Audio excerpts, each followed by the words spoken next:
नानी, नीचे मत गिरना, मैं आपको 5 रुपए दूंगा। मूसलाधार बारिश में भीगा मुंबई का बांद्रा वर्ली सी लिंक। अपनी बेटी की मौत की खबर देर से जानने के बाद सूर्याटेक की चेयरपर्सन अरुंधति देवी अपनी जान देने जा रही थीं। तभी फटे हुए रेनकोट पहने 8 साल के जुड़वां बच्चों ने उन्हें कसकर पकड़ लिया। बड़े भाई लक्ष्य ने उनकी ओर 5 रुपये का सिक्का बढ़ाया। यह उनकी गुहार थी कि उनके पिता जो जेल में हैं, उन्हें बचा लिया जाए। कुछ दिनों बाद बच्चों के घर की अलमारी में एक पुराने संदूक में अरुंधति को वही मोतियों का हार मिला जिसे उन्होंने 10 साल पहले खुद तोड़ दिया था। आखिर ये बच्चे कौन हैं और अरुंधति के सामने कौन सा चौंकाने वाला सच आने वाला है?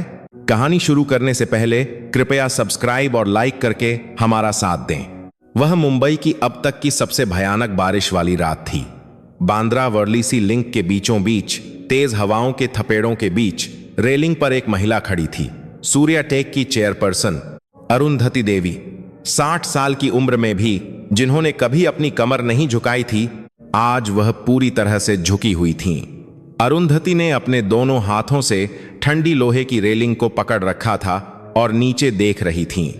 अरब सागर की काली लहरें धीरे धीरे बह रही थीं। बारिश की बूंदें बेरहमी से उनके चेहरे पर पड़ रही थीं, लेकिन अरुंधति को ठंड का एहसास तक नहीं हो रहा था। उनके दिल में जल रही अपराध बोध की आग ने उनके शरीर की सारी संवेदनाओं को निगल लिया था। मीरा, मेरी बेटी मीरा। अरुंधति के होंठ कांप रहे थे। उनके दिमाग में बस एक ही ख्याल था, अपनी बेटी के प्रति किए गए पाप का बोझ बहुत भारी था। यह एक अक्षम्य पाप था। अरुंधति ने खुद से कहा कि प्रायश्चित का केवल एक ही रास्ता है। जैसे ही वह धीरे से झुककर अपनी चप्पलें उतारने लगीं, उनकी नजर रेलिंग के कोने में ठंडे कंक्रीट के फर्श पर दुबके 2 छोटे सायों पर पड़ी। अरुंधति के हाथ रुक गए। उन्होंने अपनी आंखें मलीं और फिर से देखा। वे निश्चित रूप से इंसान थे, और वह भी बहुत छोटे बच्चे। फटे हुए रेनकोट पहने 2 बच्चे थे। 8 साल के दिखने वाले जुड़वां लड़के बारिश में भीगते हुए आसमान की ओर हाथ जोड़कर खड़े थे। बच्चों के मुंह से सफेद भाप निकल रही थी और उनके गाल ठंड से लाल हो गए थे। उनकी नाक पर पानी जम गया था और घुटनों पर खरोंच के निशान थे। बड़ा भाई लक्ष्य ने पहले मुंह खोला। हे भगवान, हमारे पापा आज जेल चले गए। बच्चे की आवाज में सिसकियां थीं। उसके छोटे कंधे हिल रहे थे। अपनी जमी हुई उंगलियों को आपस में फंसाकर बच्चे ने बड़ी उम्मीद से आसमान की ओर देखा। प्लीज उन्हें बाहर निकाल दो, प्लीज। छोटा भाई कुश बगल में आंसुओं की बड़ी बड़ी बूंदें गिराते हुए बोला, पापा चोर नहीं है, वो बुरे आदमी नहीं है। अरुंधति कुछ देर तक बच्चों को देखती रहीं। इस कड़ाके की ठंड में ये छोटे बच्चे यहाँ क्यों हैं? लेकिन अरुंधति ने जल्द ही अपना सिर हिलाया और फिर से रेलिंग की ओर मुड़ गईं। यह दूसरों का मामला था। इस समय उनके लिए कुछ भी महत्वपूर्ण नहीं था। यह वह रात थी जब दुनिया की हर चीज ने अपना अर्थ खो दिया था। अरुंधति ने रेलिंग पर एक पैर रखा। तभी दोनों बच्चों ने एक साथ अपना सिर घुमाया। नानी, इंडस्ट्रिक्स कासिक में आप दुनिया की कोशिश कर। लक्ष्य बिजली की तरह दौड़ा। कुश भी उसके पीछे भागा। दोनों बच्चों ने अरुंधति के महंगे कोट और साड़ी के पल्लू को कसकर पकड़ लिया। उनकी छोटी हथेलियों में आश्चर्यजनक ताकत थी। नीचे मत गिरना, यह खतरनाक है। बच्चों की चीख जैसी तेज आवाज ने रात के सन्नाटे को चीर दिया। बारिश की बौछार में गूंजती वह आवाज एक चीख जैसी लग रही थी। अरुंधति ने अपने दांत भींच लिए। हटो, मुझे जीने का कोई अधिकार नहीं है। अरुंधति ने बच्चों को जोर से धकेलने की कोशिश की। एक छोटी सी खींचतान हुई। बच्चे धकेले जाने के बावजूद फिर से दौड़कर उन्हें पकड़ लेते थे। इसी बीच अरुंधति की एक महंगी चप्पल निकलकर अंधेरी गीली सड़क पर गिर गई। काले चमड़े पर बारिश का पानी जमा होने लगा। तभी कुछ रोते हुए अरुंधति के नंगे पैर को अपने छोटे से हाथ से कसकर पकड़ लिया। वह एक छोटा नाजुक हाथ था, लेकिन उसमें गर्मी थी। बर्फ की तरह ठंडे अरुंधति के पैर धीरे धीरे बच्चे के शरीर की गर्मी से पिघलने लगे। अरुंधति का शरीर अकड़ गया, जैसे उन्हें बिजली का झटका लगा हो। वह हिल भी नहीं पा रही थी। गर्मी, यह एक ऐसी अनुभूति थी जिसे वह बहुत समय से भूल चुकी थी। वह छोटी सी गर्मी उनके पैरों से पूरे शरीर में फैल गई। लेकिन सबसे असहनीय था दिल को चीर देने वाला अकेलापन। आखिर किस चीज ने भारत की अर्थव्यवस्था को नियंत्रित करने वाली इस महिला को मौत के कगार पर ला खड़ा किया था? बस कुछ घंटे पहले की बात है। सूर्याटेक मुख्यालय, सबसे ऊपरी मंजिल पर अध्यक्ष का कार्यालय। लंबी अमेरिकी यात्रा से लौटी अरुंधति के पास उनके सचिव धीरे से आए। उनके हाथ में एक फाइल थी। फाइल पकड़े हुए उनकी उंगलियां कांप रही थीं। मैडम, आपकी बेटी मीरा जी से संबंधित दस्तावेज हैं। सचिव की आवाज कांप रही थी। उनके असामान्य व्यवहार पर अरुंधति ने अपनी भौहें सिकोड़ लीं। उन्होंने हैरानी से फाइल ली। फाइल खोलने, दस्तावेज निकालने और पहला पन्ना पलटने में 10 सेकंड से भी कम का समय लगा। मृत्यु प्रमाण पत्र। अरुंधति की आंखों ने कागज पर लिखे शब्दों को पढ़ा। नाम मीरा शर्मा, मृत्यु का कारण। और जैसे ही उनकी नजर मृत्यु की तारीख पर पड़ी, अरुंधति की सांसें थम गईं। ठीक 1 साल पहले उनकी बेटी को दुनिया छोड़े 1 साल हो चुका था। फाइल पकड़े हुए उनके हाथ कांप रहे थे। अरुंधति को सपने में भी नहीं पता था कि उनके छोटे भाई विक्रम सिंह, जो कंपनी के उपाध्यक्ष थे, ने उनकी बेटी के सारे संदेशों को बीच में ही रोककर नष्ट कर दिया था। अरुंधति के होंठ कांप रहे थे। उन्होंने अपनी लाल नसों वाली हथेली से मेज का कोना पकड़ा। अरुंधति ने सचिव को धकेल दिया और लिफ्ट की ओर भागी। उन्होंने लॉबी में इंतजार कर रहे ड्राइवर को रोका और कार की चाबियां छीन ली। ड्राइवर की सीट पर बैठकर जैसे ही उन्होंने इंजन चालू किया, उन्होंने पागलों की तरह एक्सीलेटर दबाया। ट्रैफिक लाइटें उन्हें दिखाई नहीं दे रही थीं। कार में अरुंधति ने अपनी बेटी के सामान में से एक रिकॉर्डर निकाला। उन्होंने कांपते हाथों से प्ले बटन दबाया। कुछ देर की खड़खड़ाहट के बाद उनकी बेटी की आवाज आई, माँ, आज अस्पताल की खिड़की के बाहर बारिश हो रही है। बचपन में तुम्हारे साथ देखी बारिश बार बार याद आ रही है। यह उनकी बेटी की कमजोर, टूटती हुई आवाज थी। बीच बीच में खांसी की आवाज आ रही थी। उसे कितना दर्द हुआ होगा, वह कितनी अकेली होगी। जैसे ही वह आवाज बाहर की बारिश से मिली, अरुंधति की आंखों के सामने 10 साल पुरानी यादें ताजा हो गईं। आज के बाद मुझे अपनी शक्ल मत दिखाना। बारिश में अपनी बेटी पर चिल्लाती हुई उनकी अपनी छवि। जिस दिन उन्होंने अपनी बेटी को घर से निकाला था, अरुंधति ने पीछे मुड़कर नहीं देखा था। बारिश में मां पुकारती अपनी बेटी की आवाज को उन्होंने अनसुना कर दिया था। पछतावे ने उनके दिल को कुचल दिया। आंसू बहने लगे और सामने कुछ भी दिखाई नहीं दे रहा था। अरुंधति ने किसी तरह घर के पास कार रोकी और फिर वह बिना किसी मकसद के चलने लगीं। बारिश में भीगते हुए एक एक कदम वह कितना चली उन्हें नहीं पता। जब होश आया तो वह बांद्रा वर्ली लिंक के बीच में थीं। वापस वर्तमान में लक्ष्य ने अरुंधति की साड़ी का पल्लू कसकर पकड़ते हुए विनती की। बच्चे की आंखों में आंसू भरे थे। नानी, प्लीज हमें बचा लो। हमारे पापा सच में बेकसूर हैं, कुश ने आगे कहा। वह अपनी नाक पोंछते हुए अरुंधति का हाथ कसकर पकड़ लिया। नानी, अब हमारे पास पापा के अलावा कोई नहीं है। वे कहते हैं कि हमें अनाथालय जाना होगा। बच्चों की आवाज विनम्र थी, लेकिन उसमें छिपी बेबसी अरुंधति के दिल को चीर रही थी। अरुंधति का कठोर दिल बुरी तरह हिल गया। अनाथालय शब्द उनके कानों में गूंज रहा था। बच्चों के साथ खींचतान के दौरान अरुंधति की जेब में रखा मोबाइल फोन फिसलकर गहरे पानी के एक गड्ढे में गिर गया, लेकिन अरुंधति को इसका एहसास तक नहीं हुआ। उन्हें केवल बच्चों के हाथ महसूस हो रहे थे, बर्फ जैसे ठंडे छोटे हाथ। इस ठंड में वे यहां कितनी देर से थे? अरुंधति के दिल में एक अजीब सी भावना उठी। यह करुणा थी और साथ ही कुछ टूटकर बिखरने का एहसास था। जो बहुत समय से जमा हुआ था वह पिघलने लगा था। आंसू थे या बारिश का पानी, यह कहना मुश्किल था जो उनके गालों पर बह रहा था। अरुंधति आखिरकार वहीं बैठ गईं। अरुंधति ने कांपते हुए बच्चों से आंखें मिलाईं और धीरे से कहा, ठीक है, मैं तुम्हारी मदद करूंगी। बच्चों की आंखें चमक उठीं। निराशा से भरी आंखों में उम्मीद की एक किरण दिखाई दी। लक्ष्य ने अरुंधति का हाथ पकड़ लिया। कुश ने भी दूसरा हाथ पकड़ लिया। हमारे घर चलिए नानी। बच्चों ने अरुंधति को रास्ता दिखाया। वह जैसे किसी सम्मोहन में बच्चों के पीछे एक संकरी गली में मुड़ गईं।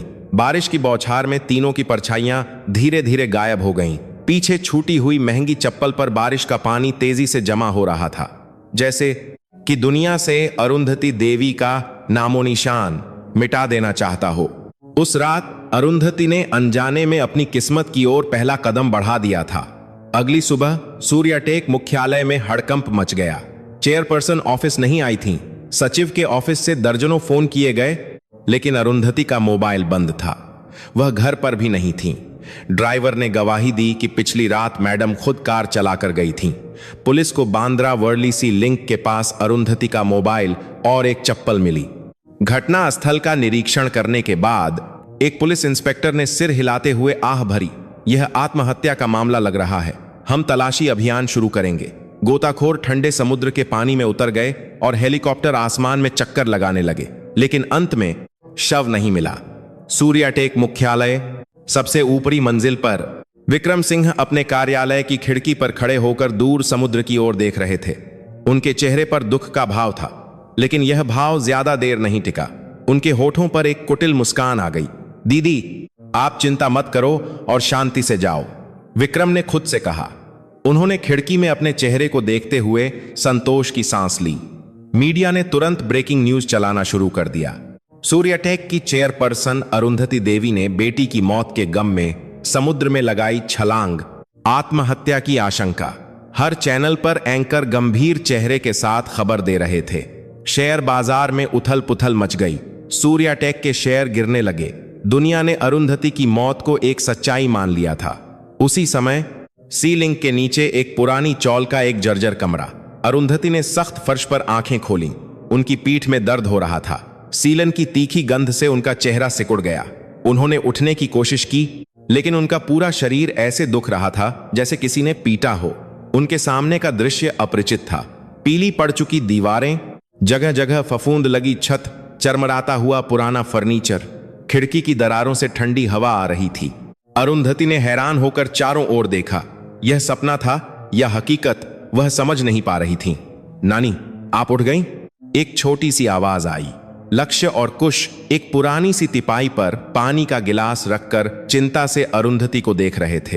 रात भर उनकी देखभाल करने के कारण बच्चों की आंखें धंस गई थीं। उनके होंठ सूखे हुए थे। जब अरुंधति पूरी तरह से होश में आईं, तो बच्चों के चेहरे पर राहत की चमक फैल गई। लक्ष्य ने धीरे से कहा, नानी, हम आपको अपने घर में खाना देंगे, आप हमारी नकली नानी बन जाओ। अरुंधति हैरान थीं। उन्हें हंसी आ गई। एक अरबपति चेयरपर्सन से कोई कह रहा था कि वे खाने के बदले में नानी बनने का नाटक करें। अरुंधति ने अपने भारी शरीर को उठाया। उन्हें इस गंदी जगह से तुरंत निकलना था, लेकिन जैसे ही उन्होंने दरवाजा खोला, बाहर अभी भी तेज बारिश हो रही थी। संकरी गली पूरी तरह से पानी से भरी हुई थी।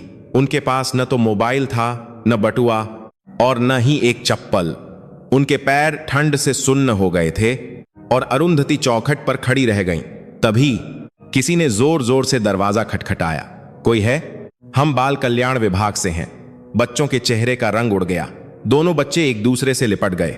कुश की आंखों में तुरंत आंसू भर आए। नानी, अगर वो हमें पकड़ कर ले गए तो हमें अनाथाश्रम जाना पड़ेगा।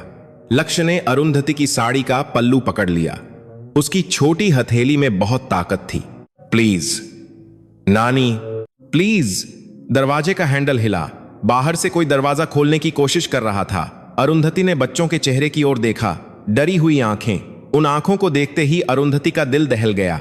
यह ठीक वैसा ही था जैसा 10 साल पहले बारिश में उनसे लिपटती हुई उनकी बेटी की आंखों में था। तभी लक्ष्य ने अपनी जेब टटोली। मुड़े तुड़े कागजों के बीच से उसने 5 रुपये का एक सिक्का निकाला। बच्चे ने उसे अरुंधति की हथेली पर जोर से रख दिया। ये 5 रुपये हैं, ये आपके लिए हैं। एक कून की है, एक कून की है, एक कून की है। नानी, प्लीज। अरुंधति ने अपनी हथेली पर रखे सिक्के को देखा। यह एक पुराना गंदा सिक्का था, लेकिन इस बच्चे के लिए यह उसकी पूरी जमा पूंजी थी। यह उसकी जिंदगी का सौदा था। अरुंधति की आंखें भर आईं। दरवाजे का हैंडल फिर से हिला। अरुंधति ने अपने दांत भींच लिए और उन्होंने दरवाजा खोल दिया। दरवाजे पर एक नौजवान खड़ा था। वह एक सामाजिक कार्यकर्ता था। वह एक अजनबी बुढ़िया को देखकर हैरान रह गया। आप कौन हैं? मैं बाल कल्याण विभाग से आया हूं। बच्चों के अभिभावक को गिरफ्तार कर लिया गया है, इसीलिए नियमों के अनुसार मुझे बच्चों से मिलना है। अरुंधति की नजरें तुरंत बदल गईं। यह एक अरबपति चेयरपर्सन की रौबदार नजरें थीं। भले ही उन्होंने एक पुरानी साड़ी पहनी हुई थी, लेकिन उनके अंदर से निकलने वाला तेज किसी शेरनी जैसा था। मैं इन बच्चों की नानी हूं, अरुंधति ने दहाड़ा। उनकी आवाज संकरी गली में गूंज उठी। मैं गांव से अपने बेटे की खबर सुनकर सुबह की ट्रेन से आई हूं। क्यों? सामाजिक कार्यकर्ता थोड़ा पीछे हट गया। लेकिन फिर उसने शक भरी नजरों से अरुंधति को देखा। नानी होने का कोई सबूत है आपके पास? राशन कार्ड या कोई पहचान पत्र? अरुंधति ने और जोर से गुस्सा किया। वह एक कदम आगे बढ़ी और सामाजिक कार्यकर्ता को घूरा। अरे साहब, जिसका बेटा जेल चला गया हो और बहू मर गई हो, उस घबराई हुई बुढ़िया से तुम कागज मांग रहे हो जो नंगे पैर भागकर आई है? सामाजिक कार्यकर्ता एक कदम और पीछे हट गया। अरुंधति ने ताना मारते हुए कहा, सरकारी बाबू, इंसान पहले है या कागज का टुकड़ा? सामाजिक कार्यकर्ता का चेहरा लाल हो गया। अरुंधति यहीं नहीं रुकी। एक हफ्ते के अंदर सब कुछ ठीक करके कागज ले आऊंगी, तुम चिंता मत करो और अपना काम करो। उनके तेज तर्रार रवैये और तर्क के आगे दबा हुआ सामाजिक कार्यकर्ता केवल सिर हिला सका। जी ठीक है, स्थिति सामान्य होने पर मैं फिर से आऊंगा। वह हड़बड़ी में सीढ़ियों से नीचे उतर गया। जैसे ही उसके कदमों की आहट दूर हुई, बच्चों ने खुशी से चिल्लाना शुरू कर दिया, वाह, हमारी नानी सबसे अच्छी हैं। लक्ष्य और कुश उछलने लगे। अरुंधति उन्हें देखती रहीं और फिर तनाव कम होने पर वहीं बैठ गईं। उनके पैरों की जान निकल गई थी। तभी उनके पेट से गुड़गुड़ की जोर से आवाज आई। अरुंधति का चेहरा शर्म से लाल हो गया। बच्चों ने एक दूसरे को देखा और फिर कोने से कुछ ले आए। यह कप नूडल्स थे। अरुंधति के जागने का इंतजार करते करते नूडल्स पूरी तरह से गल चुके थे। नानी, ये खाइए, ये हमने बचाकर रखा था। अरुंधति ने नूडल्स को देखा। उन्होंने जीवन भर केवल बड़े बड़े शेफ के हाथ का खाना खाया था। सबसे अच्छे भारतीय रेस्तरां, मिशेलिन स्टार वाले रेस्तरां। ऐसे गले हुए कप नूडल्स उन्होंने जीवन में पहली बार देखे थे। भूख के मारे उन्होंने चम्मच उठाया और एक चम्मच लिया। जैसे ही वह उसे मुंह में डालने वाली थीं, कुश ने कहा, स्वादिष्ट है ना?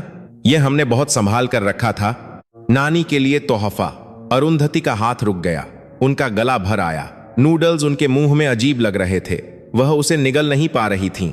अरुंधति को इस पल एहसास हुआ कि वह अब दुनिया के लिए एक गायब इंसान बन चुकी हैं, और यह भी कि वह अभी इस कमरे को नहीं छोड़ सकती। कमरे के कोने में रखे एक छोटे से रेडियो से खबर आ रही थी। उपाध्यक्ष विक्रम सिंह ने एक आपातकालीन बोर्ड बैठक बुलाई है और चेयरपर्सन के लापता होने पर आपातकालीन प्रबंधन प्रणाली की घोषणा की है। श्री सिंह ने आंसू बहाते हुए अपनी बहन की सुरक्षित वापसी की कामना की है। अरुंधति की आंखें रेडियो पर टिक गईं। उनकी मुट्ठियां कांप रही थीं। उनके जिंदा या मुर्दा होने की पुष्टि होने से पहले ही जश्न मनाने वाले भाई के इस काम पर उन्हें गुस्सा आ रहा था। अगर मैं अभी जिंदा वापस चली गई तो वह सारे सबूत मिटा देगा और मुझे एक मानसिक रूप से अस्थिर बुढ़िया साबित कर देगा। अरुंधति की आंखें ठंडी हो गईं। अच्छा ही हुआ, अंधेरे में छिपने पर ही कुछ चीजें साफ दिखाई देती हैं। मैं एक मरा हुआ इंसान बनकर सब कुछ उजागर कर दूंगी। अरुंधति ने बच्चों की ओर देखा। दोनों बच्चे चिंता भरी आंखों से उन्हें देख रहे थे। उनके मुंह से एक दृढ़ आवाज निकली, कुछ समय के लिए मैं तुम्हारी नानी बनूंगी, मैं अपनी कीमत चुका दूंगी, चिंता मत करो। बच्चों के चेहरे पर एक उज्जवल मुस्कान फैल गई। लक्ष्य और कुश अरुंधति के दोनों ओर चिपक गए। उनकी छोटी सी गर्मी ने अरुंधति की बाहों को गर्म कर दिया। बाहर अभी भी मूसलाधार बारिश हो रही थी, लेकिन अरुंधति इन अजनबी बच्चों की गर्मी के सहारे इस तंग चौल के कमरे में अपने पहले दिन की शुरुआत कर रही थी। दुनिया मान रही थी कि वह मर चुकी हैं, लेकिन अरुंधति की आंखों में पहली बार जीने की एक वजह जलने लगी थी। अरुंधति ने चौल के जीवन में ढलने के लिए छोटे से घर का मुआयना किया। कमरा मुश्किल से 4 गज का था। बाथरूम बाहर था और नल से जंग लगा पानी आता था, लेकिन ध्यान से देखने पर जगह जगह बच्चों के प्रति प्यार के निशान दिखाई दे रहे थे। दूध के खाली डिब्बों को जोड़कर बनाया गया एक रोबोट खिलौना शेल्फ पर रखा था।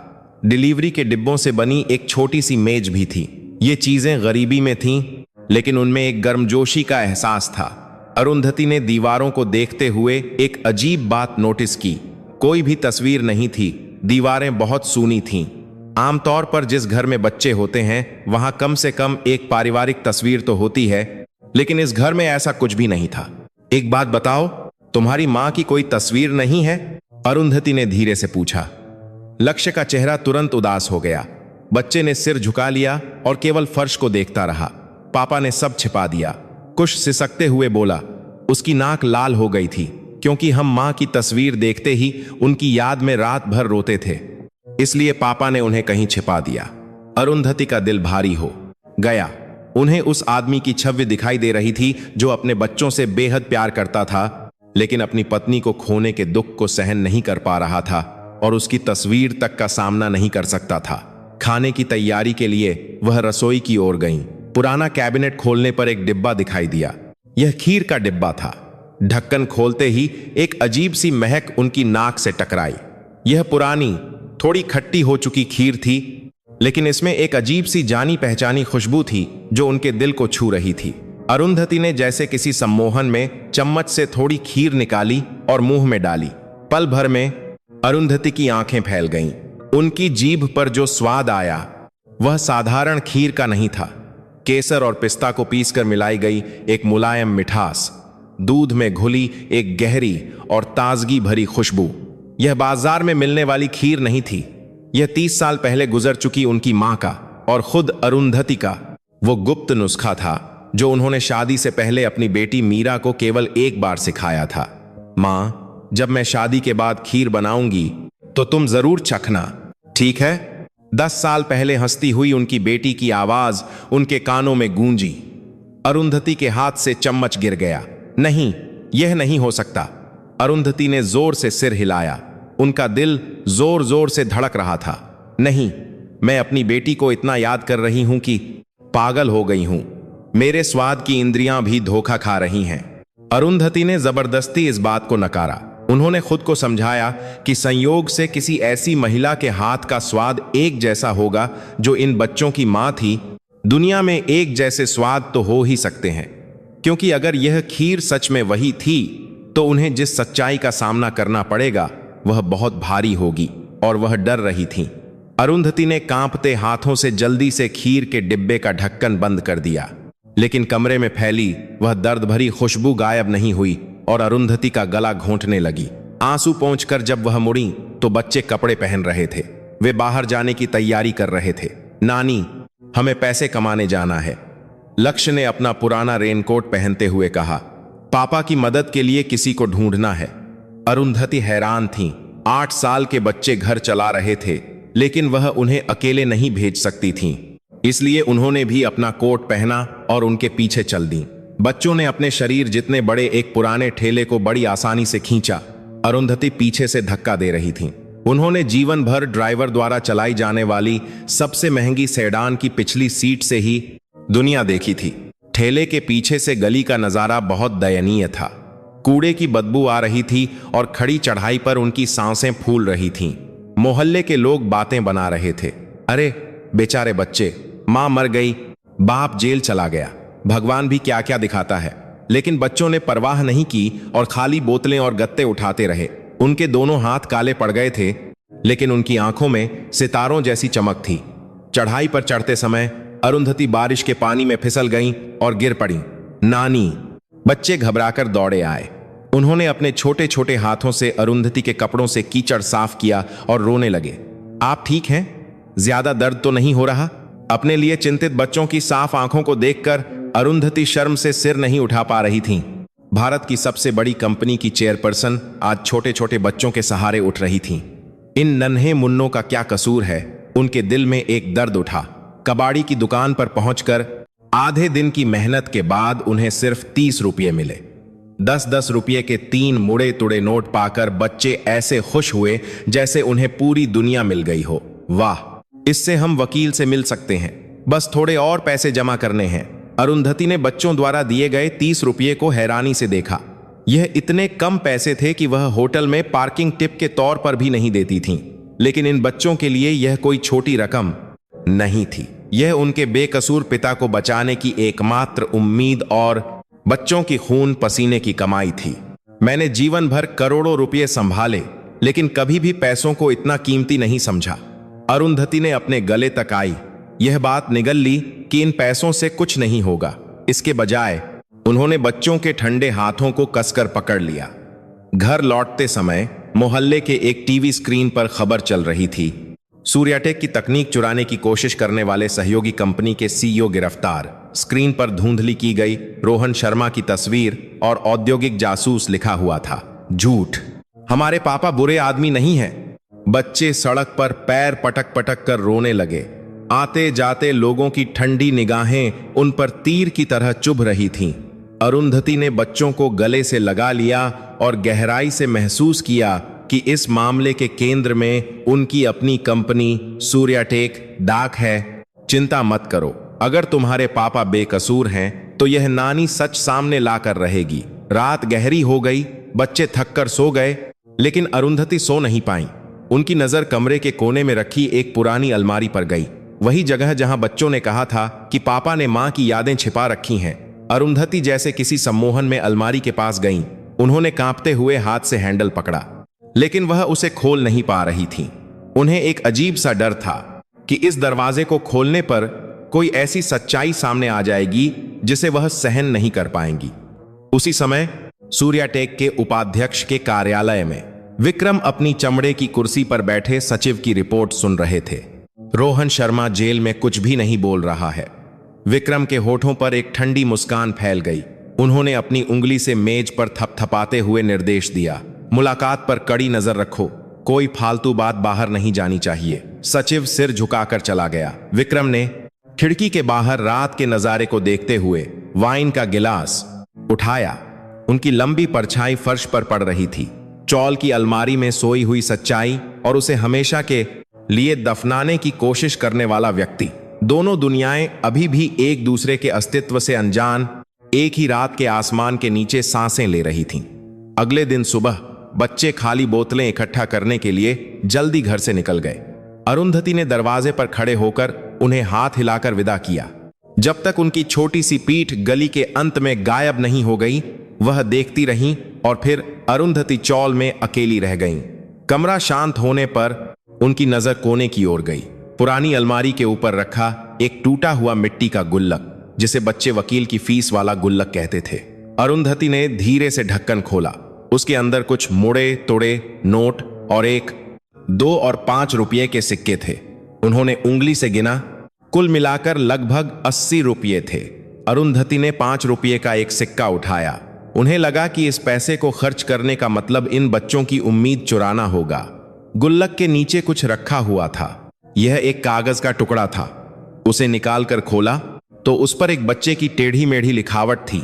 नानी, यह पापा को छुड़ाने के लिए वकील साहब को देने वाले पैसे हैं, इसे बिल्कुल खर्च मत करना। अरुंधति के हाथ कांप रहे थे। उन्होंने सिक्का वापस गुल्लक में डाल दिया, लेकिन गुल्लक के किनारे को पकड़े हुए हाथ को आसानी से नहीं हटा सकी। ढक्कन बंद करने में ही काफी समय लग गया। 80 रुपये, बच्चों के लिए यह उनके पिता को बचाने की पूरी जमा पूंजी थी। अरुंधति ने कुछ तय करते हुए उठी। उन्होंने एक पुरानी टोपी पहनी और बाहर निकल गईं। उन्होंने कल बच्चों द्वारा कमाए गए पैसों में से सिर्फ 10 रुपये का एक नोट लिया। अरुंधति ने मन ही मन कसम खाई कि जब तक वह यह पैसा वापस नहीं कर देती, तब तक वह मरेंगी नहीं। वह मोहल्ले के एक पुराने साइबर कैफे के सामने खड़ी हुई, टिमटिमाते साइन बोर्ड के नीचे। अरुंधति कुछ देर हिचकिचाई और फिर दरवाजा खोला। सिगरेट का धुआं और मशीनों की आवाज एक साथ आई।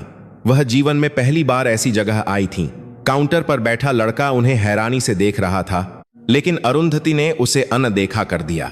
10 रुपये देकर वह एक कंप्यूटर पर बैठ गईं। उन्होंने कीबोर्ड पर हाथ रखा, लेकिन समझ नहीं आ रहा था कि कहां से शुरू करें। उन्होंने धीरे धीरे टाइप किया, रोहन शर्मा सूर्याटेक। एंटर दबाते ही दर्जनों खबरें सामने आ गईं।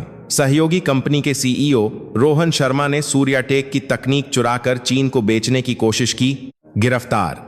औद्योगिक जासूस रोहन शर्मा ने ट्रांसपेरेंट डिस्प्ले तकनीक लीक करने की कोशिश की। अरुंधति ने धीरे धीरे खबरें पढ़ी। सभी में रोहन को अपराधी बताया जा रहा था।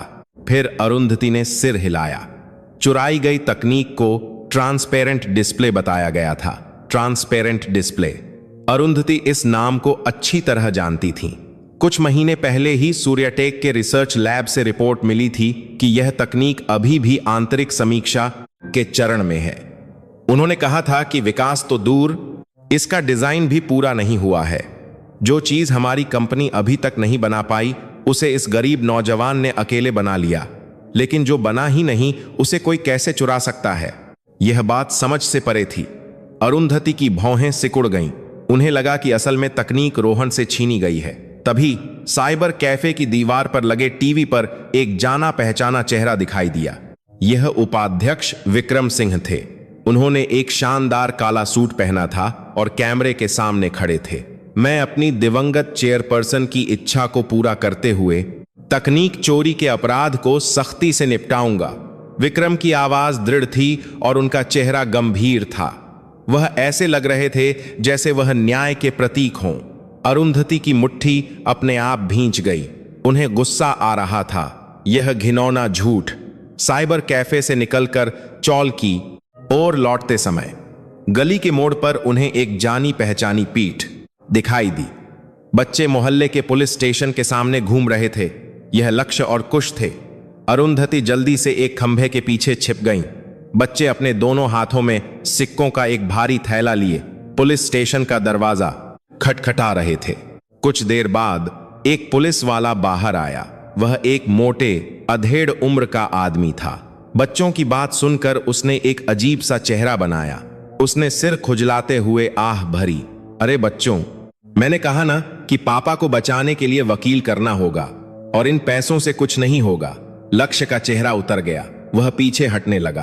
तभी वह पीछे खड़े कुश से टकरा गया। संतुलन खोने पर बच्चों के हाथ से सिक्कों का थैला फिसल गया। पतली पॉलीथीन फट गई। छन की आवाज के साथ 1, 2 और 5 रुपये के सिक्के ठंडे फुटपाथ पर बिखर गए। कुछ सिक्के नाली में गिरकर गायब हो गए। बच्चों द्वारा मेहनत से जमा किए गए पैसे उनकी आंखों के सामने बिखर रहे थे। अंकल, हमें और कितने पैसे लाने होंगे, प्लीज बताइए। लक्ष्य फर्श पर घुटनों के बल बैठ गया। उसके घुटने छिल गए, लेकिन उसने परवाह नहीं की। कुश भी बगल में बैठ गया। दोनों बच्चे बिखरे हुए सिक्के उठाते हुए बुरी तरह रो रहे थे। पुलिस वाले ने अजीब सा चेहरा बनाकर अपनी नजरें फेर लीं और धीरे से अंदर चला गया। अरुंधति ने अपने दांत भींच लिए। इस पल वह कुछ भी नहीं कर पा रही थी और खुद पर बहुत गुस्सा आ रहा था। अरुंधति एक दूसरी गली से भागी। उन्हें बच्चों से पहले घर पहुंचना था। हांफते हुए वह चौल में घुसी और ऐसे बैठ गईं जैसे कुछ हुआ ही ना हो। कुछ देर बाद बच्चे सूजी हुई आंखों से अंदर आए। लक्ष्य ने मुस्कुराने की कोशिश करते हुए कहा, नानी, वकील साहब आज बहुत व्यस्त थे, उन्होंने बाद में आने को कहा है। अरुंधति ने बच्चे के चेहरे को देखा। उस दुखी झूठ पर विश्वास करने का नाटक करते हुए अरुंधति ने लक्ष्य के सिर पर हाथ फेरा। हाँ बेटा, बड़े लोग व्यस्त ही रहते हैं। ठंड में बहुत मेहनत की। चलो खाना खा लो। रात के खाने के बाद कुश पापा को याद करके रोने लगा। अरुंधति ने उसे बहलाने के लिए किताबों की अलमारी खंगाली। वह उसे कोई कहानी सुनाना चाहती थी। तभी उनके हाथ में एक पुरानी नोटबुक आई। यह एक हिसाब किताब की डायरी थी। उन्होंने उत्सुकता से उसे खोला। घनी लिखावट उनकी आंखों के सामने थी। धनिया 10 रुपये, पनीर 50 रुपये। तारीख के हिसाब से खर्चों का ब्यौरा था। बचत और फिर से बचत के रिकॉर्ड थे। लेकिन उनके बीच एक खास चीज ने उनका ध्यान खींचा। पत्नी की दवा, गैर सब्सिडी वाली नई दवा, 3 लाख रुपए, और उसके नीचे रोहन का नोट। विक्रम सर ने मदद की, शुक्र है। अरुंधति का हाथ रुक गया। उनकी नजरें तेज हो गईं। विक्रम ने रोहन की मदद की। अरुंधति अपने भाई को किसी से भी बेहतर जानती थी। वह एक पक्का व्यवसायी था। वह एक ऐसा सांप जैसा इंसान था जो बिना फायदे के किसी को एक पैसा भी नहीं देता था। अगर उसने हर महीने 3 लाख रुपये दिए थे तो उसने जरूर कोई कीमत मांगी होगी। आखिर हुआ क्या था? सवाल दर सवाल उठ रहे थे। रात गहरी हो गई। बच्चे थककर सो गए, लेकिन अरुंधति ने बत्ती बंद नहीं की। वह छत के दागों को देखते हुए सोच में डूबी थी। उन्हें यकीन था कि इस घर में कहीं ना कहीं सच्चाई बताने वाली कोई चीज जरूर है। यह यकीन धीरे धीरे लेकिन स्पष्ट रूप से बढ़ रहा था, और साथ ही यह अशुभ अंदेशा भी कि इस सच्चाई के अंत में विक्रम हो। कुछ दिनों बाद की बात है। अरुंधति बाजार गई थी और बच्चे चौल में टीवी देख रहे थे। छोटे से टीवी पर खबर आ रही थी। स्क्रीन पर सूर्याटेक का मुख्यालय दिखाई दिया। संगमरमर का फर्श चमक रहा था और एक बड़ा सा झूमर रोशनी बिखेर रहा था। उसके बीच में उपाध्यक्ष विक्रम सिंह खड़े थे। उन्होंने एक सौम्य कार अभी पूरी बड़ी तक करते हो मुस्कान के साथ माइक पकड़ा। आज मैं सामाजिक रूप से कमजोर लोगों के लिए एक अभिनव प्रबंधन की घोषणा कर रहा हूं। विक्रम की आवाज नरम थी और उनका चेहरा उदार था। कैमरे के फ्लैश चमकने पर उनकी मुस्कान और भी निखर जाती थी। कुश ने स्क्रीन की ओर इशारा किया। उसकी आंखें चमकने की तक पत्र कर 1 तक पर कर 17 रही थीं। भैया, ये अंकल अच्छे लग रहे हैं, अगर हम इनसे कहें तो ये पापा को छुड़वा देंगे। लक्ष्य ने भी सिर हिलाया। बच्चों की आंखों में उम्मीद जाग उठी। दोनों बच्चों ने कोने से एक ड्राइंग बुक निकाली। यह उनकी सबसे प्यारी ड्राइंग बुक थी। उन्होंने एक पन्ना फाड़ा और फर्श पर लेट गए। उन्होंने क्रेयॉन निकालकर टेढ़ी मेढ़ी लिखावट में एक अर्जी लिखी, हमारे पापा चोर नहीं हैं, प्लीज मदद कीजिए। लक्ष्य और कुश। जब लक्ष्य लिख रहा था, कुश बगल में पापा का चेहरा बना रहा था। गोल चेहरा, हंसती हुई आंखें। कच्ची कला थी, लेकिन हर लकीर में प्यार भरा था। बनाने के बाद बच्चों ने एक दूसरे की कला को देखकर गर्व से मुस्कुराया। बच्चों ने अरुंधति के लिए एक चिट्ठी छोड़ी, नानी हम बस अभी आते हैं। उन्होंने अपनी जेब में कुछ मुड़े तुड़े 10 रुपये के नोट रखे और सूर्याटेक मुख्यालय की ओर निकल पड़े। कुछ देर बाद बाजार से लौटी अरुंधति ने चिट्ठी देखी। पढ़ते ही उनके चेहरे का रंग उड़ गया। उनका दिल धक से रह गया। एक अशुभ अंदेशा उनकी रीढ़ में दौड़ गया। समय बर्बाद करने का मौका नहीं था। उन्होंने खरीदारी का थैला फेंका और सीधे गली में भागी। उन्होंने हाथ उठाकर एक टैक्सी रोकी। सूर्याटेक मुख्यालय, जल्दी। ड्राइवर ने सिर हिलाया और एक्सीलेटर दबाया। जब टैक्सी सड़क पर दौड़ रही थी, अरुंधति का दिल जोर जोर से धड़क रहा था। खिड़की के बाहर के दृश्य तेजी से गुजर रहे थे, लेकिन उन्हें कुछ दिखाई नहीं दे रहा था। उनके दिमाग में केवल बच्चे थे।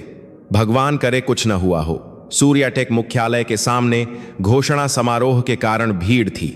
पत्रकार कैमरे लिए खड़े थे और शानदार सूट पहने कर्मचारी व्यस्त थे, सामाजिक रूप से कमजोर लोगों के साथ सूर्याटेक का नारा विडंबनापूर्ण रूप से चमक रहा था। उस भीड़ के बीच फटे हुए रेनकोट पहने 2 मैले कुचैले बच्चे लॉबी के घूमने वाले दरवाजे से अंदर जाने की कोशिश कर रहे थे।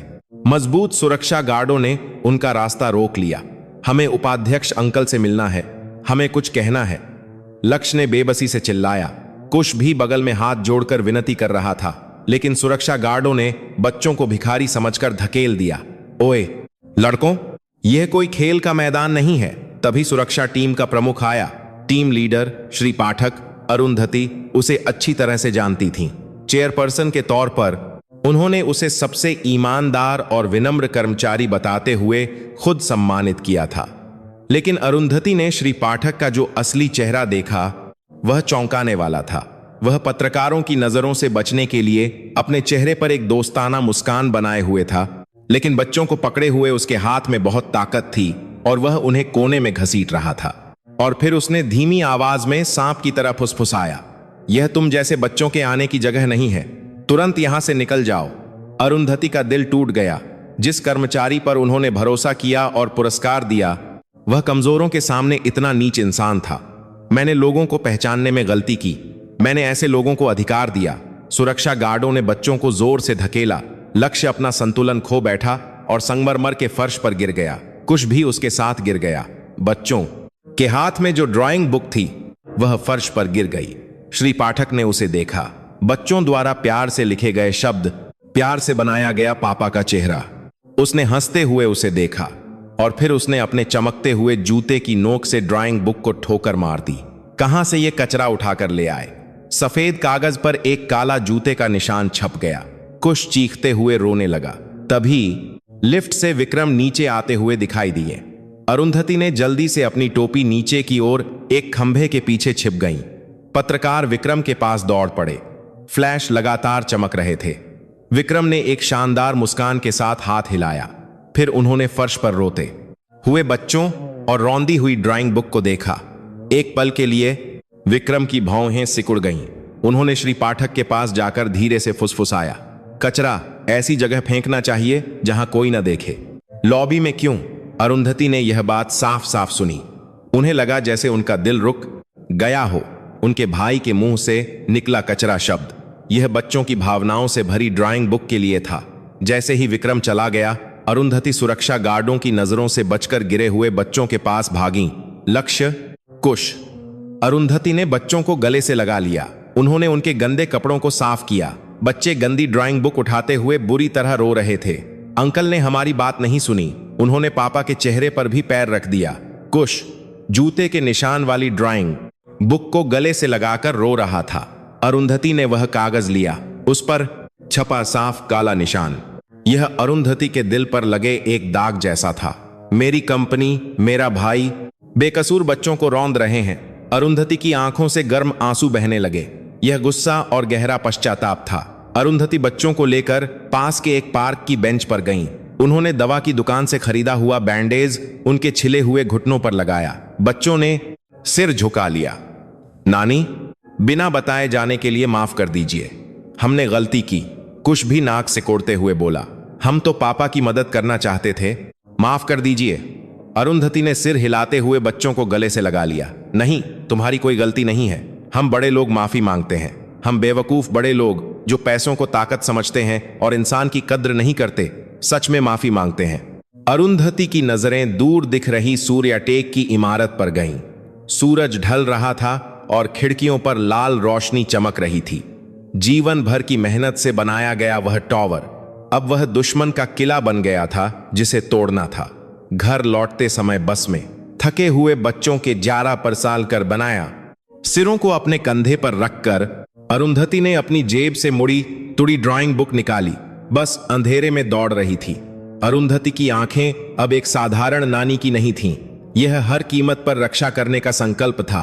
बच्चों को नहलाकर सुलाने के बाद रात हो गई, लेकिन अरुंधति सो नहीं पाई। वह छत के दागों को देखते हुए लेटी थीं। बच्चे भी सो नहीं पा रहे थे। वे बार बार करवटें बदल रहे थे। रजाई की सरसराहट हो रही थी।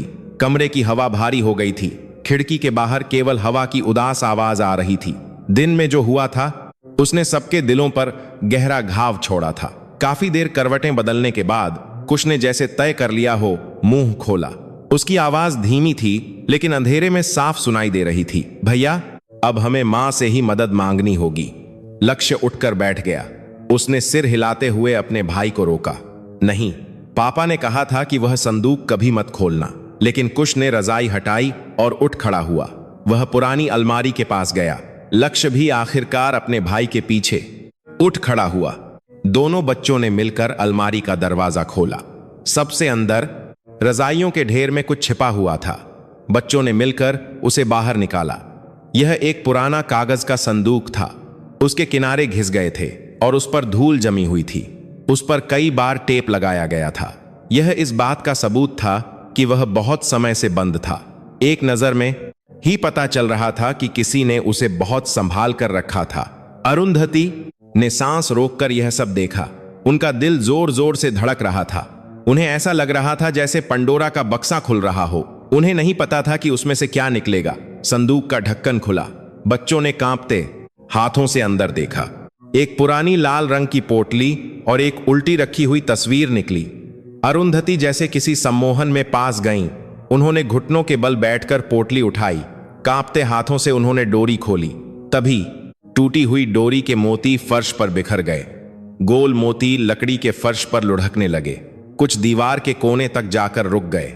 अरुंधति का दिल धक से रह गया। उनके हाथ हवा में रुक गए। उनकी सांसें थम गईं। वह इन मोतियों को जानती थीं। वह उन्हें कभी नहीं भूल सकती थीं। यह वही हार था जिसे 10 साल पहले उस रात घर से जाती हुई अपनी बेटी के गले से उन्होंने खुद खींचा था। मेरे पैसों से खरीदी हुई हर चीज यहीं छोड़कर जाओ। मैंने तुम जैसी बेटी को कभी जन्म नहीं दिया। तुरंत निकल जाओ। उस समय उनके मुंह से निकले कड़वे शब्द उनके कानों में गूंज रहे थे। वह एक बारिश वाली रात थी। हार की डोरी टूटने पर मोती बरामदे के फर्श पर बिखर गए थे। उनकी बेटी ने घुटनों के बल बैठकर मोती उठाने की कोशिश की, लेकिन अरुंधति ने उसके हाथ पर पैर रखकर अपने कमरे में चली गईं। उन्होंने पीछे मुड़कर नहीं देखा। उन्होंने दरवाजा जोर से बंद कर दिया था। अरुंधति के हाथ कांप रहे थे। मीरा ने उस अपमानजनक पल में भी फर्श पर बिखरे हुए मोतियों को एक एक करके उठाया था। उसने 10 साल से भी ज्यादा समय तक उन्हें संभाल कर रखा था, टूटी हुई डोरी के साथ, यह मानते हुए कि यह मां का आखिरी तोहफा है, इस उम्मीद में कि वह एक दिन इसे फिर से पिरोकर अपने गले में पहनेगी। नानी, यह देखो। बच्चों ने उल्टी रखी तस्वीर अरुंधति को दी। कुश ने गर्व से कहा, यह हमारी मां है।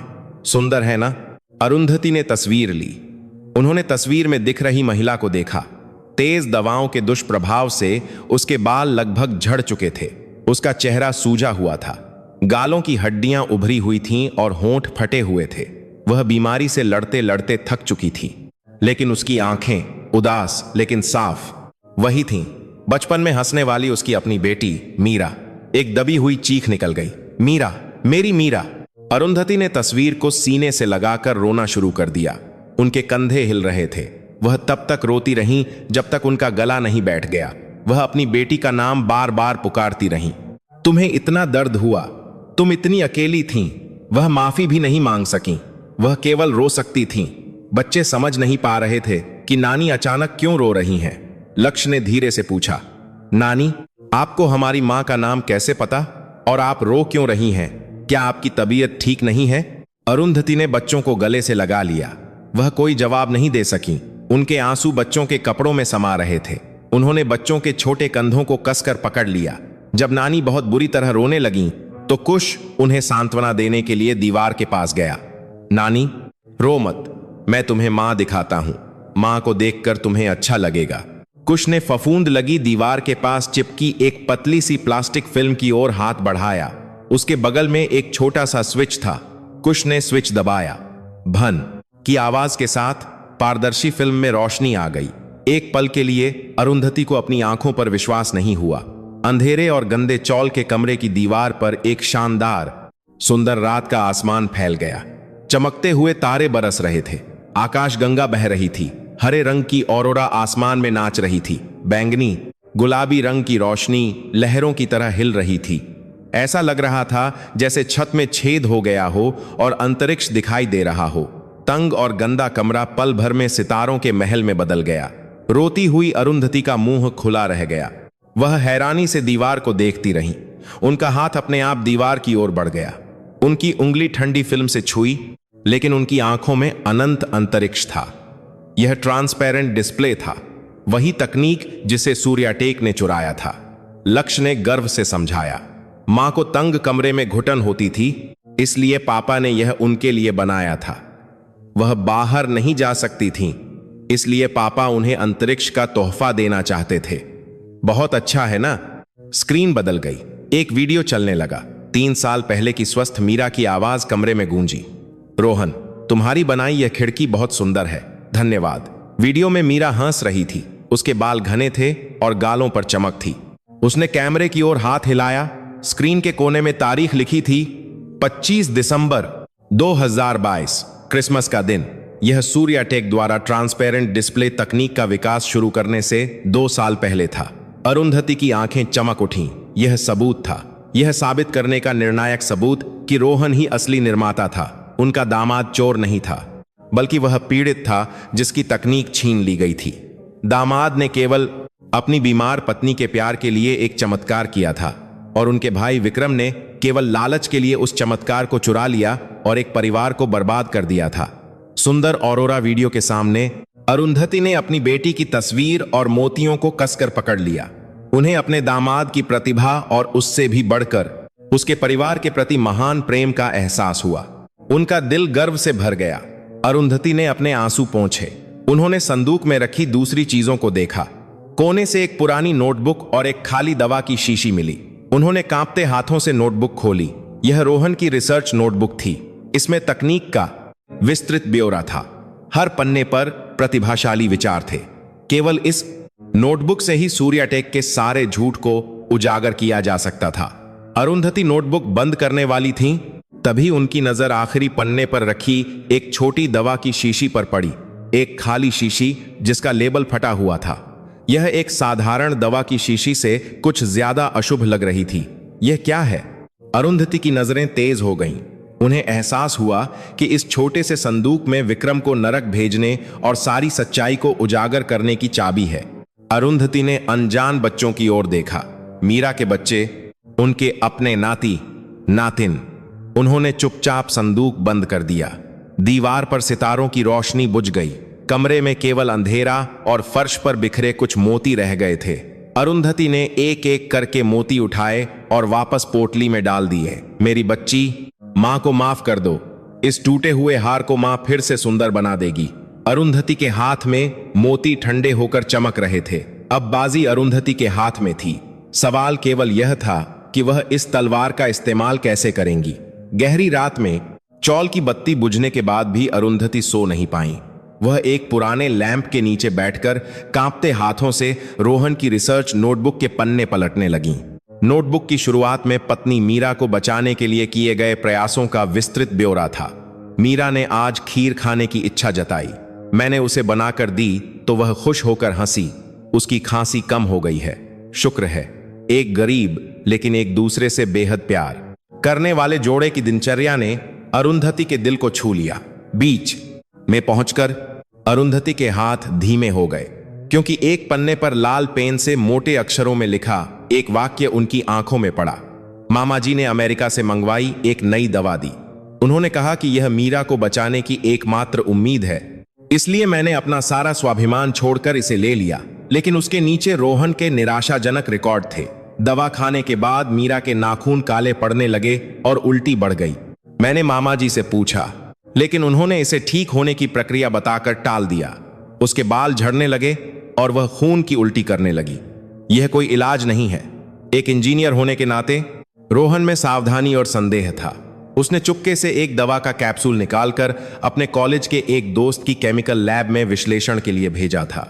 जब अरुंधति ने नोटबुक का आखिरी पन्ना पलटा तो एक मुड़ा हुआ कागज गिर गया। यह छम्फेन विश्लेषण रिपोर्ट थी।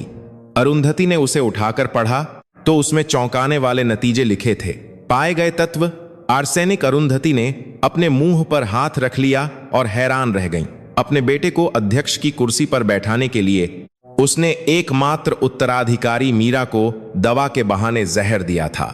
उम्मीद देने का नाटक करते हुए उसने अपनी भतीजी को धीरे धीरे और बहुत दर्दनाक तरीके से मारा था। आह! अरुंधति ने एक खामोश चीख मारी।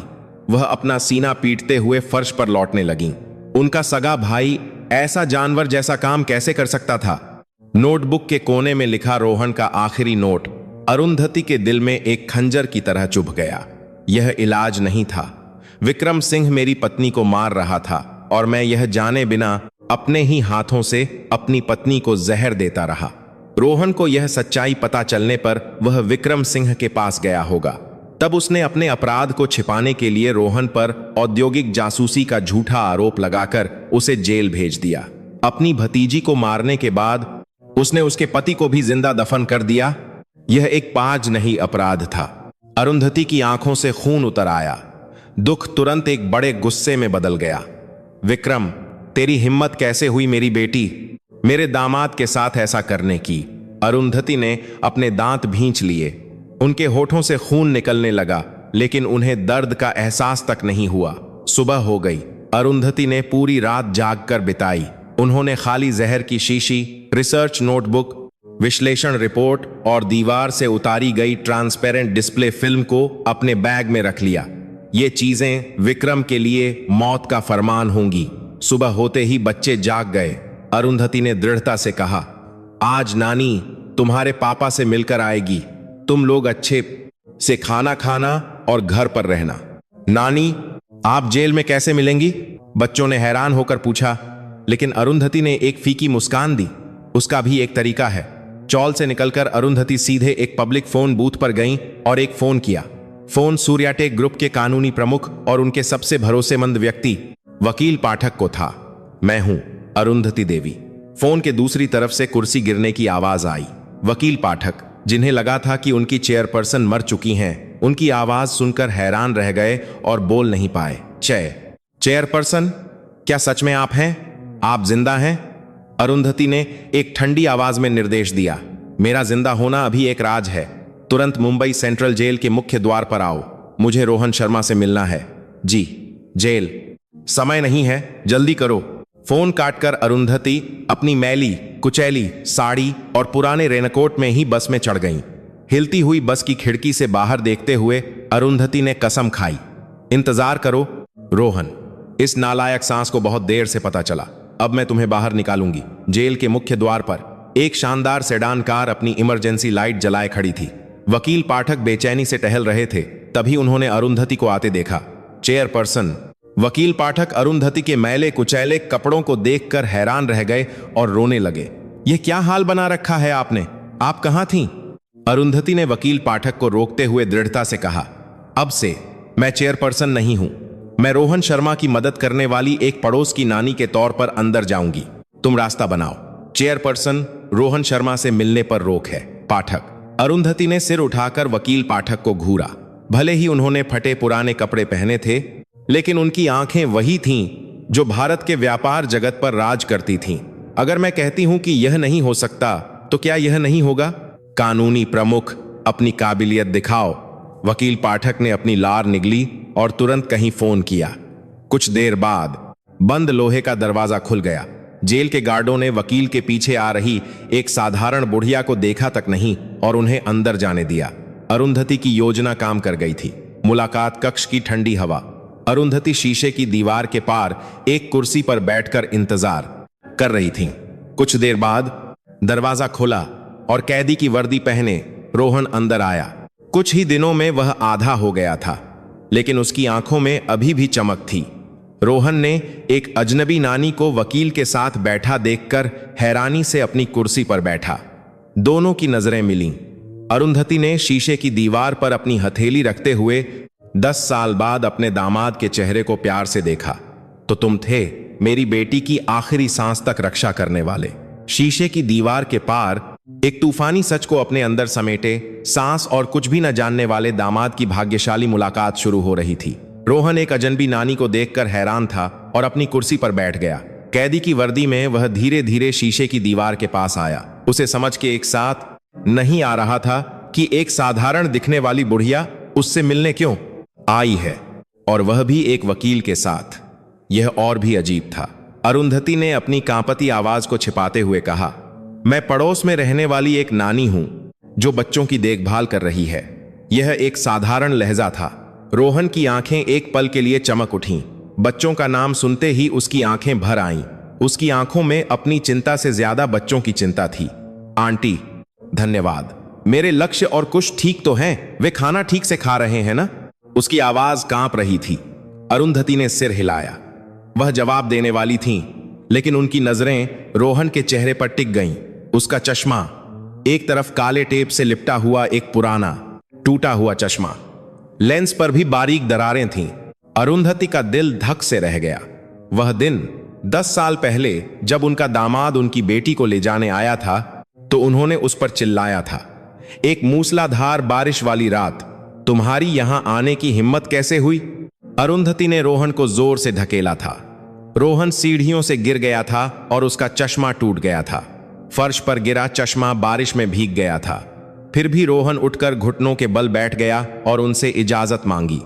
अरुंधति ने दरवाजा जोर से बंद कर दिया था। यह वही चश्मा था, और रोहन 10 साल बाद भी उस टूटे हुए चश्मे को टेप से जोड़कर इस्तेमाल कर रहा था।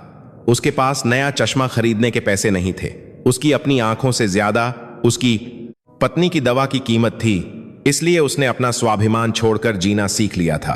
अरुंधति ने खून के घूंट पीते हुए अपनी मुट्ठियां भींच लीं। उनके नाखून उनकी हथेली में धंस गए। उन्हें अब एहसास हुआ कि वह उस समय कितनी क्रूर थीं। उन्होंने खुद को संभाला और एक तीखा सवाल पूछा। वह रोहन के दिल की आखिरी बार जांच करना चाहती थीं। क्या यह आदमी सच में मेरी बेटी से प्यार करता था, या वह एक अमीर परिवार के पैसों के पीछे था? तुम्हारी पत्नी एक अमीर घराने की बेटी थी। तुम्हें अपने ससुराल वालों पर गुस्सा नहीं आता? अगर एक बार मदद मांग लेते तो यह सब नहीं होता। रोहन कुछ देर चुप रहा। टूटे चश्मे के पीछे उसकी आंखों में कोई हिचकिचाहट नहीं थी। मीरा ने मुझे बचाने के लिए अपने परिवार द्वारा छोड़े जाने का दर्द सहा। मुझे केवल इस बात का अफसोस है कि मैं मीरा के उस साहसी फैसले की रक्षा नहीं कर सका। रोहन की आवाज टूट रही थी, लेकिन उसकी आंखों में अभी भी दृढ़ता थी। और सासू मां भी एक पीड़ित होंगी। मामा जी ने उनकी आंखों और कानों पर पर्दा डाल दिया होगा। मीरा मरते दम तक अपनी मां को याद करती थी। अरुंधति को गहरा सदमा लगा। उनका दामाद उन पर गुस्सा करने के बजाय उन्हें समझने और बचाने की कोशिश कर रहा था। उन्हें एहसास हुआ कि वह कितनी संकीर्ण और बुरी इंसान थीं। अरुंधति ने आखिरी बार पूछा, तुम्हारी तकनीक, क्या वह सच में तुमने बनाई है? दुनिया कहती है कि तुमने उसे चुराया है। रोहन ने एक दृढ़ आवाज में जवाब दिया, वह तकनीक मेरी आत्मा है। मैंने उसे एक तंग कमरे में बंद मीरा को दुनिया दिखाने के लिए बनाया था। यह मेरे प्यार का सबूत है। उसे कोई नहीं छीन सकता। अरुंधति ने शीशे की दीवार पर अपनी हथेली रखी। ठंडे शीशे के पार उन्हें अपने दामाद का चेहरा दिखाई दे रहा था। उन्होंने पुराने चश्मे पहने अपने दामाद के चेहरे को सहलाते हुए देखा। तुम बेकसूर हो, तुम जल्द ही बाहर आ जाओगे। ये है कि बात करते हैं तो मैं पाके से तुम बेकसूर हो, बुढ़िया वादा करती है। रोहन की आंखों में आंसू आ गए, लेकिन उसे अभी भी विश्वास नहीं हो रहा था। अरुंधति ने मुड़ते हुए शीशे पर हाथ रखे हुए धीरे से कहा, मीरा ने जीते जी तुम्हें कभी नहीं बताया कि जब वह दुखी होती थी तो उसे अपनी मां के हाथ की केसर पिस्ता खीर सबसे ज्यादा याद आती थी। रोहन का चेहरा सख्त हो गया, जैसे किसी ने उसके सिर पर हथौड़ा मारा हो। उसका मुंह खुल गया, लेकिन कोई शब्द नहीं निकला, क्योंकि यह केवल पति पत्नी के बीच की एक गुप्त बात थी। यह नानी यह कैसे जानती है? आंटी, आप कौन हैं? रोहन की आवाज कांप रही थी, उसमें एक बेबसी थी। तभी एक सपाट घोषणा हुई, मुलाकात का समय समाप्त हो गया है। अरुंधति ने उठते हुए एक रहस्यमय ढंग से कहा, तुम्हें धीरे धीरे पता चल जाएगा। बच्चों की चिंता मत करो, अच्छे से खाना खाओ और इंतजार करो, जल्द ही बसंत आएगा। रोहन गार्ड के साथ जाते हुए भी रुक गया। उसने पीछे मुड़कर देखा। उसने शीशे की दीवार के पार अरुंधति को 90 डिग्री पर झुककर प्रणाम किया, जब तक उसकी कमर पूरी तरह से नहीं झुक गई। उसके गालों पर आंसू बह रहे थे। उसे पता चल गया था कि यह नानी केवल एक पड़ोसन नहीं है, वह महिला जिसे उसकी पत्नी इतना याद करती थी, मीरा की मां, जो दुखी होने पर केसर पिस्ता खीर को याद करके रोती थी। उसे दृढ़ता से लगा कि यह वही हो सकती हैं। रोहन का दिल गर्व से भर गया। अरुंधति ने उसकी पीठ को देखते हुए अपने आंसू पोंछे। उनकी बेटी से प्यार करने वाला दामाद, यह एक ऐसा परिवार था जिसे वह अब ठीक से देख पा रही थी। जेल से बाहर आने पर अरुंधति की आंखें बदल चुकी थीं। यह अब एक पड़ोस की नानी की आंखें नहीं थीं, यह सूर्याटेक की चेयरपर्सन अरुंधति देवी की आंखें थीं। ठंडी, तेज आंखें, दशकों तक व्यापार जगत पर राज करने वाली एक शक्तिशाली महिला की आंखें। उन्होंने वकील पाठक को एक कड़ा निर्देश दिया, पाठक, कल विक्रम अध्यक्ष बनने वाला है ना? जी हाँ, सुबह 10 बजे। वकील पाठक ने घबराते हुए जवाब दिया। अरुंधति ने अपनी मुट्ठियां भींच लीं, उनकी आंखें चमक उठीं। तैयारी करो, कल उस जगह पर असली मालिक जाएगा। चौल लौटकर अरुंधति ने इंतजार कर रहे बच्चों को गले से लगा लिया। लक्ष्य और कुश दौड़कर उनकी गोद में आ गए। कल पापा आ जाएंगे। बच्चों ने अविश्वास से देखा, उनकी आंखें फैल गईं, लेकिन अरुंधति की दृढ़ आंखों को देखकर वे खुशी से मुस्कुराए और कसकर लिपट गए। सच में? सच में हमारे पापा आ रहे हैं? हाँ, सच में, नानी वादा करती है। अरुंधति ने बच्चों के सिर पर हाथ फेरते हुए सिर हिलाया। उस रात अरुंधति ने तैयारी पूरी कर ली। ट्रांसपेरेंट डिस्प्ले फिल्म, जहर की शीशी, रिसर्च नोटबुक, ये कल सारे झूठ को खत्म करने वाले निर्णायक हथियार होंगे। सोए हुए बच्चों के पास अरुंधति ने मीरा की तस्वीर को सहलाया। तस्वीर में उनकी बेटी मुस्कुरा रही थी। खिड़की के बाहर कई दिनों से हो रही बारिश रुक गई थी। बादल छंट गए थे और एक बहुत चमकीला तारा चौल की खिड़की को रोशन कर रहा था। मीरा, कल मां सब खत्म कर देगी। अरुंधति ने एक पुराने हैंगर पर टंगे काले सूट को देखा। यह वकील पाठक लाए थे। यह एक शानदार इस्त्री किया हुआ सूट था। उसके बगल में बच्चों की पुरानी रजाई थी। 2 दुनियाएं एक साथ थीं, एक अरबपति चेयरपर्सन की दुनिया और 5 रुपये वाली नानी की दुनिया। अरुंधति ने अपनी पुरानी साड़ी उतारनी शुरू की। उन्होंने सूट पहनने की तैयारी की। उन्होंने आईने में खुद को देखा। 5 रुपये वाली नानी का नाटक खत्म हो गया था।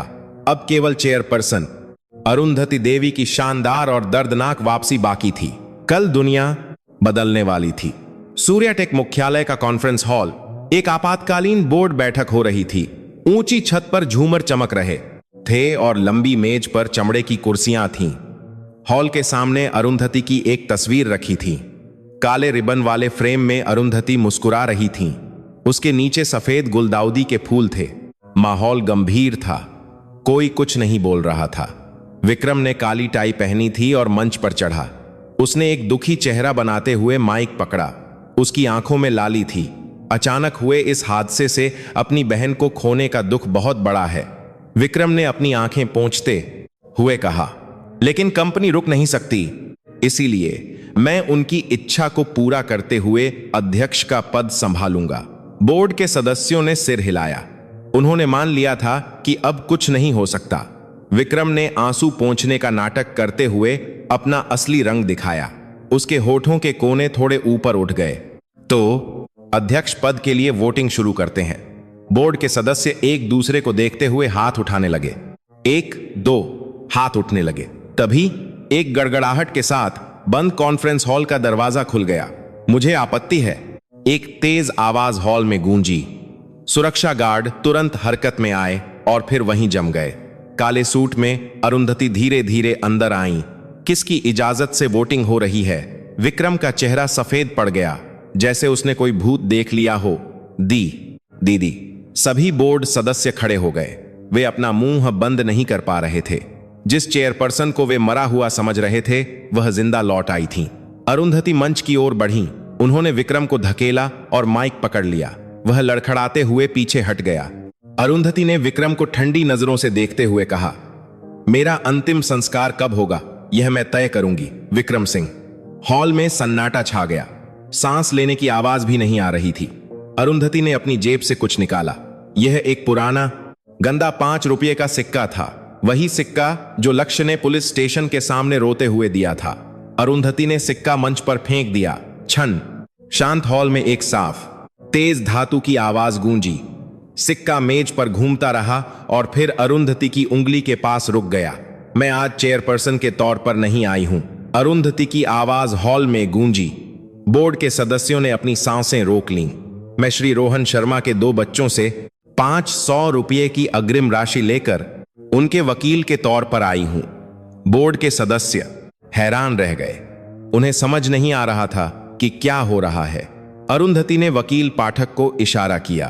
बड़ी स्क्रीन पर एक यूएसबी कनेक्ट की गई। स्क्रीन पर ट्रांसपेरेंट डिस्प्ले में रात का आसमान और ऑरोरा दिखाई दे रहा था। बैंगनी और हरे रंग की रोशनी लहरों की तरह हिल रही थी। हॉल में वाहवाही की आवाजें आईं। 3 साल पहले की मीरा और रोहन की खुश आवाजें सुनाई दी। रोहन, तुम्हारी बनाई यह खिड़की बहुत सुंदर है, धन्यवाद। वीडियो में मीरा मुस्कुरा रही थी। उसने कैमरे की ओर हाथ हिलाया। स्क्रीन के कोने में तारीख लिखी थी, 25 दिसंबर 2022। बोर्ड के सदस्य आपस में बातें करने लगे, एक दूसरे को देखने लगे। यह तकनीक तो हमारे रिसर्च रोड मैप से 2 साल आगे है। 2022 में तो हमारे पास इसका डिजाइन भी नहीं था। रोहन ने इसे चुराया नहीं बल्कि बनाया था। हॉल में हलचल मच गई। विक्रम का चेहरा लाल पीला हो रहा था। अरुंधति ने दृढ़ता से घोषणा की। उन्होंने माइक कसकर पकड़ा और बोर्ड के सदस्यों को देखा। जैसा कि आप देख सकते हैं, इस तकनीक का असली निर्माता रोहन शर्मा है। सूर्याटेक अक्षम थी और विक्रम लालच में अंधा होकर दूसरों की तकनीक चुरा रहा था। हमारी कंपनी जिस अभिनव तकनीक पर गर्व करती थी, वह असल में एक गरीब प्रतिभाशाली व्यक्ति की थी। विक्रम पसीना पसीना होकर चिल्लाया, यह सब झूठ है, यह एक नकली वीडियो है। अरुंधति ने ठंडी हंसी हंसी। उन्होंने अपनी जेब से दूसरा सबूत निकाला। यह एक खाली दवा की शीशी थी। एक कैप्सूल भी साथ में था। स्क्रीन पर विश्लेषण रिपोर्ट बड़े अक्षरों में दिखाई दी। आर्सेनिक और हार्ट अटैक करने वाली दवा मिली। अरुंधति ने विक्रम को सीधे देखते हुए कहा, विक्रम, यह वही दवा है जो तुमने नई दवा बताकर मेरी बेटी मीरा को दी थी। इसमें जहर है। तुमने धीरे धीरे मेरी बेटी को मारा। हॉल में सन्नाटा छा गया। बोर्ड के सदस्यों के चेहरे पीले पड़ गए। कुछ ने अपने मुंह पर हाथ रख लिया। यह केवल तकनीक की चोरी नहीं थी, यह एक सुनियोजित हत्या थी। अरुंधति ने लड़खड़ाते हुए विक्रम का कॉलर पकड़ लिया। उसका काला सूट मुड़ गया। उन्होंने एक धीमी ठंडी आवाज में कहा, तुमने मेरे दामाद को देशद्रोही कहा। असली देशद्रोही जो पैसों के लिए देश को बेचता है, तकनीक चुराता है और अपनी भतीजी को जहर देता है, वह तुम हो। विक्रम का चेहरा बिगड़ गया। पसीना बहने लगा। तभी हॉल का पिछला दरवाजा फिर से खुला। पुलिस की क्राइम ब्रांच के अफसर अंदर आए। वकील पाठक ने पहले ही सारे सबूत दे दिए थे। अफसर विक्रम के पास गए। विक्रम के पास अब भागने का कोई रास्ता नहीं था। ठंडी हथकड़ियां लगाई गईं। खट की आवाज हॉल में गूंजी, विक्रम सिंह, आपको हत्या के प्रयास और औद्योगिक तकनीक संरक्षण अधिनियम के उल्लंघन के आरोप में गिरफ्तार किया जाता है। आपको चुप रहने का अधिकार है। विक्रम को घसीटते हुए ले जाया गया। वह अरुंधति की ओर चिल्लाया, दीदी, यह एक गलतफहमी है, सब गलतफहमी है। बस एक मौका दीजिए।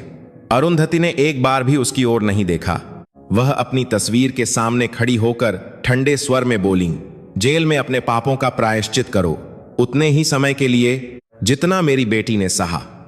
विक्रम की चीखें गलियारे में दूर होती गईं। हॉल का दरवाजा बंद हो गया। विक्रम के जाने के बाद हॉल में एक भयानक सन्नाटा छा गया। बोर्ड के सदस्य एक एक करके उठे और अरुंधति के सामने सिर झुकाया। कुछ ने तो पूरी तरह से झुककर प्रणाम किया। अरुंधति ने वकील पाठक से संक्षेप में कहा, रोहन शर्मा के मामले में तुरंत पुनर्विचार याचिका दायर करो। गिरफ्तारी रद्द करने और मुलाकात की पाबंदी हटाने की प्रक्रिया शुरू करो। जी चेयरपर्सन। वकील पाठक ने सिर झुकाया। उनके हाथ में दस्तावेजों का एक बंडल था। तभी हॉल में लगे टीवी पर ब्रेकिंग न्यूज आई। एंकर की तेज आवाज सुनाई दी, ब्रेकिंग न्यूज। सूर्याटेक की चेयरपर्सन अरुंधति देवी, जिन्हें मृत मान लिया गया था, लौट आई हैं। उपाध्यक्ष विक्रम सिंह को हत्या के आरोप में गिरफ्तार कर लिया गया है। अरुंधति थक चुकी थीं।